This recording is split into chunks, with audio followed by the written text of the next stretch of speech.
आज हम लोग इस वीडियो में झारखंड सम्मान ज्ञान और ये जो हमारा टॉपिक है जलवायु है, जिसे हम क्लाइमेट कहते हैं, यानी कि क्लाइमेट ऑफ झारखंड या झारखंड के क्लाइमेट को, झारखंड की जलवायु को टॉपिक कंप्लीट करेंगे। झारखंड के भूगोल यानी कि ज्योग्राफी ऑफ झारखंड के अंतर्गत आने वाला एक इम्पॉर्टेंट टॉपिक है। यहाँ से जेपीएससी, जेएसएससी और झारखंड के तमाम एग्जामों में पूछे गए हैं और पूछे जाएंगे। यहाँ पे टॉप आपको जो है एमसीक्यू देखने को मिलेगा। बहुत सारे क्वेश्चन जो है पीवाईक्यू के रूप में भी है, तो आप ज़रूर देखिए। आप यहाँ पे प्रैक्टिस लगाइए, बहुत ही आप प्रैक्टिस लगाने की कोशिश कीजिए। देखिए कि आप कितना सही कर पा रहे हैं और यहाँ पे चीज़ों को आप जो है रिविजन कर सकते हैं। जो भी पढ़े रिकॉल कीजिए इस क्वेश्चन के माध्यम से। क्वेश्चन कैसा भी है आप ट्राई कीजिए और साथ में रिमेंबर और जो है इसको समराइज करने की कोशिश कीजिए। आने वाले एग्जामों के लिए इंपॉर्टेंट होगा, ये सारे पूछे गए हैं और ये स्टैटिक जीके है, तो ये इंपॉर्टेंट होगा आने वाले सभी के लिए। आप बिगनर है या फिर बहुत तेज हैं तो भी आपके लिए इंपॉर्टेंट हो। आप चीज़ों को रिवाइज करते रहिए। तो चलिए एक एक करके क्वेश्चन को कंप्लीट करते हैं। सबसे पहले क्लाइमेट, यानी कि आपको क्लाइमेट समझना पड़ेगा कि क्लाइमेट क्या होता है। तो देखिए जलवायु जो है, क्लाइमेट है, एक लॉन्ग टर्म या शिफ्ट को दिखाता है कि पिछले जो है से 30 सालों में क्लाइमेट कैसा रहा है, या फिर लंबे समय को ये दर्शाता है, लॉन्ग टाइम के लिए। इसे हम लोग जलवायु कहते हैं। जबकि मौसम दिन प्रतिदिन को दिखाता है। तो एक क्षेत्र का जलवायु कैसा है ये एक दिन में डिटरमाइन नहीं होता, कई दिनों तक ये बताता है, चलता है। लेकिन अभी तो जलवायु आप सुनते होंगे, जलवायु परिवर्तन, क्लाइमेट चेंज, यही जलवायु में परिवर्तन आ गया है, यानी चेंजेज हो गया, टेम्परेचर अधिक हो गया। इस प्रकार से आप समझ पा रहे होंगे। तो झारखंड की जलवायु कैसी है डायरेक्टली पूछा गया है, तो उष्णकटिबंधीय मानसूनी है, यानी ट्रॉपिकल टाइप का है। तो आपका जो है ये वाला राइट होगा। झारखंड की जलवायु को प्रभावित करने वाला कारक नहीं है। देखिए जलवायु को प्रभावित करने वाले बहुत सारे कारक हैं। आप जब एनसीईआरटी बुक पढ़ेंगे तो आपका 6 से 7 मिल सकता है, 5 से 6। जैसे में हम बोलते हैं अक्षांश, आपका जो हो जाएगा ऊंचाई होगा, अक्षांश होगा। इसी प्रकार से बहुत सारे नदी और समुद्र से कितना दूर पे वो लैंड है, ये सब इस डिटरमाइन करता है। तो ये बोला कि झारखंड की जलवायु को, यानी कि क्लाइमेट ऑफ झारखंड को प्रभावित इफेक्ट करने वाला फैक्टर या कारक कौन नहीं है। तो यहाँ पे आपका 2 का राइट आंसर क्या होगा, डी, गंगा नदी नहीं है। झारखंड की जलवायु को प्रभावित करने वाला कारक गंगा नदी नहीं, लेकिन कर्क रेखा की स्थिति ये कारक है। झारखंड की जलवायु को प्रभावित करता है कर्क रेखा। फिर दक्षिण पश्चिम मानसून भी और ऊंचाई भी, ये सब जो है झारखंड की जलवायु को प्रभावित करते हैं, लेकिन गंगा नदी प्रभावित नहीं करता है। तो आपको ये याद रखना पड़ेगा। और झारखंड की जलवायु उष्णकटिबंधीय मानसूनी है। झारखंड की जलवायु में कितने मौसम प्रचलित है, तो यहाँ पे आपका 3 का राइट आंसर बी हो जाएगा। शीत मौसम है, ग्रीष्म मौसम है, वर्षा मौसम है। इस प्रकार से शीत कहने का मतलब विंटर सीजन है, समर सीजन है और रेनी सीजन यानी मानसून सीजन है। इसी प्रकार से पूछा जा रहा है कि झारखंड में मानसून का प्रवेश कब होता है, तो ये आपका 15 जून हो जाएगा, यानी कि 4 का राइट आंसर यहाँ पे 15 जून। नहीं तो आप करेक्ट कर सकते हैं कि 10 जून, यानी कि झारखंड में मानसून का प्रवेश 10 जून तक हो जाता है, लेकिन अभी डिले चलता है तो 15 जून तक ही आता है।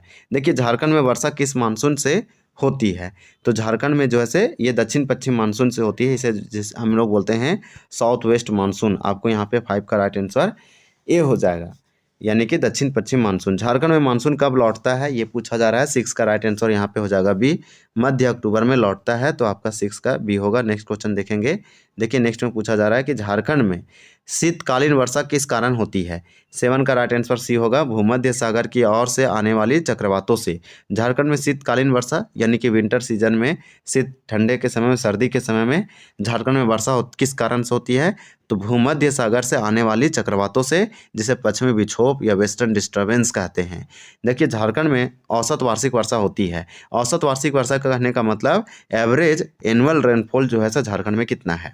तो एवरेज एनुअल रेनफॉल अगर निकाले तो ये आपका जो है 140 सेंटीमीटर हो जाएगा। सबसे अधिक गर्मी कहाँ पड़ती है झारखंड में, तो यहाँ पे 9 का राइट आंसर भी होगा, जमशेदपुर में, यानी पूर्वी सिंहभूम में। ये पूछा जा रहा है, कोई जिला नहीं पूछा, डायरेक्टली पूछ दिया है कि झारखंड में सर्वाधिक गर्मी कहाँ पड़ती है, तो जमशेदपुर, टाटा, पूर्वी सिंहभूम। आप याद रखिए 140 सेंटीमीटर वर्षा होती है। इसी प्रकार से नेक्स्ट क्वेश्चन देखेंगे कि कोपेन के जलवायु वर्गीकरण के अनुसार झारखंड का अधिकांश क्षेत्र किस भाग में आता है, तो झारखंड का अधिकांश किस क्षेत्र में आता है, इसका आपका जो है डी हो जाएगा राइट आंसर। ये वाला आप याद रखिए, CWGRAW, ये वाला जैसे परफेक्ट है, ये कोड है। अब इस प्रकार से बोल रहा है कि थॉर्नवेट के जलवायु विभाजन में झारखंड का अधिकांश क्षेत्र किस विभाग में आता है, तो इनके अनुसार ये जो है CAW के अंतर्गत आता है। टीवर्थ के अनुसार आप ये दोनों व्यक्ति का नाम याद रखिए, थॉर्नवेट अट्रीवार्थ, ये जो है सो जलवायु विभाजन जो है इन किए थे, आप समझ सकते हैं कि थ्योरी दिए थे। तो ये बोल रहा है कि इनके अनुसार जो है से जलवायु विभाजन में झारखंड का अधिकांश क्षेत्र किस विभाग में शामिल है। तो 12 का यहाँ पे डी आंसर होगा CAW और AW, ये वाला जरूर याद रखिए। नेक्स्ट देखेंगे कि झारखंड में वर्षा मुख्य स्रोत है। यहाँ पे 13 का राइट आंसर ये होगा बंगाल की खाड़ी की शाखा। झारखंड में वर्षा का मुख्य स्रोत कहाँ से है, इसका मेन सोर्स कहाँ है, तो बंगाल की खाड़ी। देखिए झारखंड के किस क्षेत्र में सर्वाधिक औसत वर्षा होती है, यानी कि हम सबसे मैक्सिमम जो है से एवरेज रेनफॉल जो है कि किस क्षेत्र में होता है झारखंड में। तो आपका यहाँ 14 का राइट आंसर होगा नेतरहाट पठार में। जो पठार है, प्लेट्यू है नेतरहाट वाला, इस रीजन में सर्वाधिक वर्षा होती है। झारखंड में सर्वाधिक वर्षा कहाँ होती है, तो यहाँ पे इसके अनुसार आपका नेतरहाट होगा। देखिए यहाँ पे पूछा जा रहा है, यहाँ 15 का राइट आंसर डी होगा नेतरहाट। सर्वाधिक वर्षा पूछेगा तो नेतरहाट लातेहार में पड़ता है। नेतरहाट सबसे अधिक वर्षा यहीं होता है, ठंडा भी सबसे अधिक यहीं है।